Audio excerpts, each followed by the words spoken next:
Jesus said to them, "What I am about to tell you is true. Some who are standing here will not die before they see that God's kingdom has come with power." After 6 days, Jesus took Peter, James, and John with him. He led them up a high mountain. They were all alone.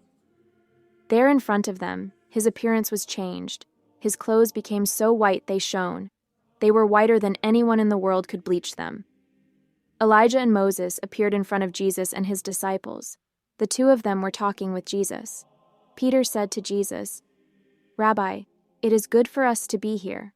Let us put up 3 shelters. One will be for you, one for Moses, and one for Elijah." Peter didn't really know what to say, because they were so afraid. Then a cloud appeared and covered them.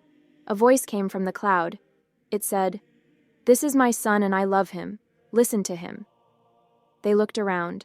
Suddenly they no longer saw anyone with them except Jesus. They came down the mountain. On the way down, Jesus ordered them not to tell anyone what they had seen. He told them to wait until the Son of Man had risen from the dead. So they kept the matter to themselves. But they asked each other what rising from the dead meant. Then they asked Jesus, "Why do the teachers of the law say that Elijah has to come first?" Jesus replied, "That's right.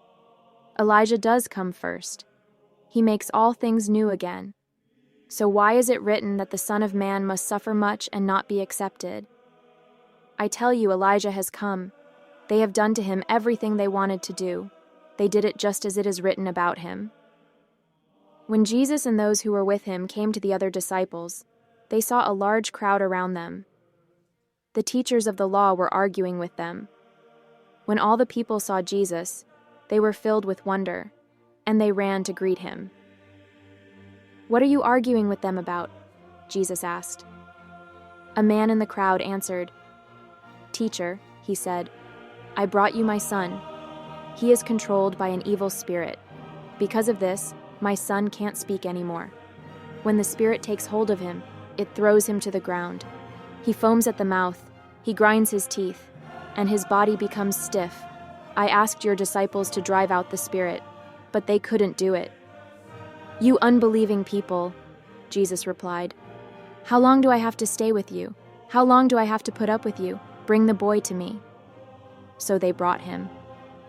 As soon as the spirit saw Jesus, it threw the boy into a fit. He fell to the ground. He rolled around and foamed at the mouth.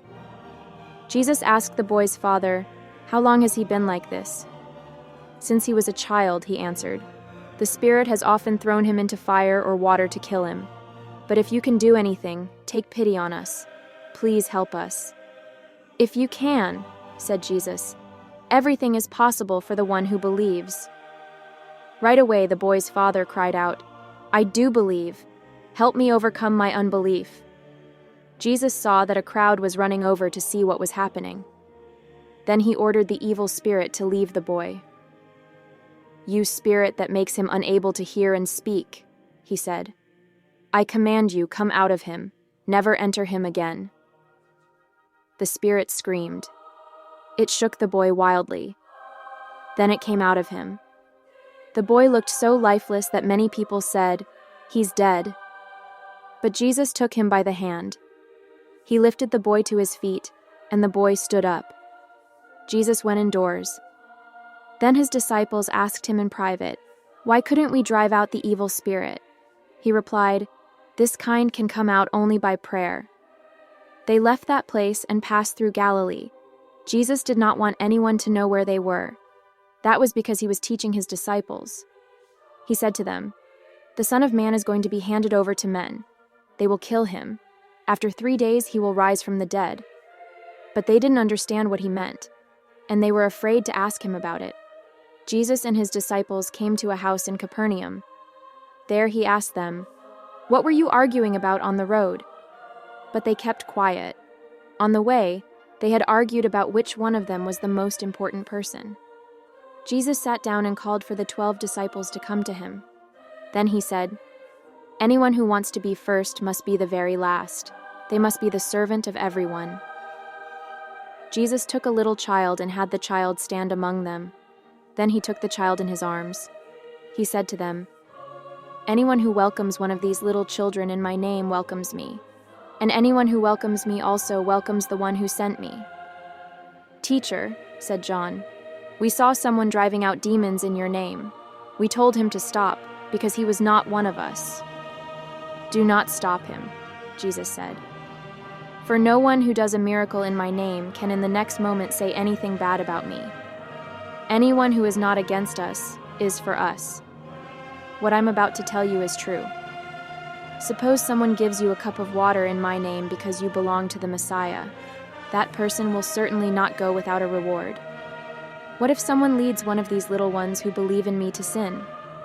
If they do, it would be better if a large millstone were hung around their neck and they were thrown into the sea.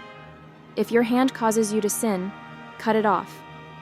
It would be better for you to enter God's kingdom with only one hand than to go into hell with two hands. In hell, the fire never goes out. If your foot causes you to sin, cut it off. It would be better to enter God's kingdom with only one foot than to have 2 feet and be thrown into hell. If your eye causes you to sin, poke it out.